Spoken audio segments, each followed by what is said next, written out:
Assalamualaikum warahmatullahi wabarakatuh. Perkenalkan, nama saya Putri Valentin. Di sini saya akan menjelaskan sedikit tentang kebijakan pemerintah apa yang Anda butuhkan dan daerah tempat tinggal Anda butuhkan saat ini.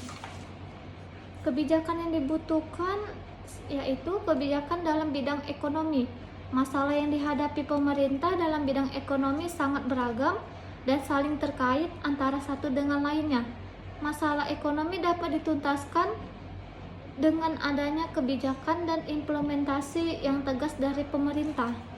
Masalah ekonomi adalah masalah yang sering terjadi dalam kehidupan sehari-hari, mulai dari masalah jual beli, ketimpangan pendapatan, hingga masalah ekspor dan impor.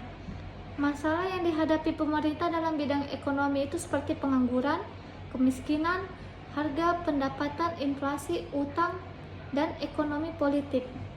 Inti dari masalah ekonomi di Indonesia adanya ketimpangan antara kebutuhan manusia yang tak terbatas dengan alat pemenuhan kebutuhan yang terbatas.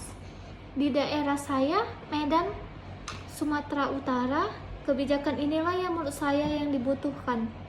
Kebijakan fiskal juga kebijakan yang berasal dari pemerintah yang memengaruhi perekonomian.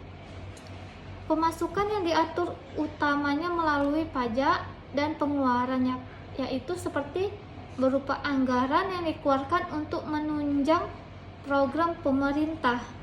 Kebijakan fiskal berkaitan erat dengan kebijakan untuk meraih tujuan ekonomi tertentu melalui instrumen perpajakan, penerimaan, utang piutang, dan belanja pemerintah. Kementerian Koordinator Bidang Perekonomian, pemerintah terus berupaya menguatkan fondasi ekonomi Indonesia sembari mengantisipasi peluang dan tantangan dalam menghadapi era digitalisasi.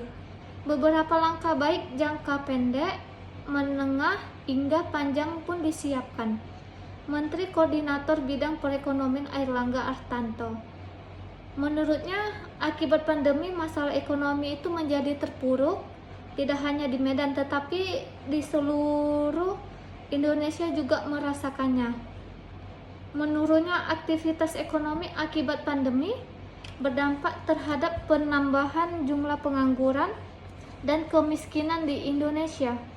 Pada Agustus 2020, BPS atau Badan Pusat Statistik mempublikasikan jumlah pengangguran di Indonesia mencapai 9,77 juta atau bertambah 2,67 juta orang dibanding periode yang sama tahun 2019.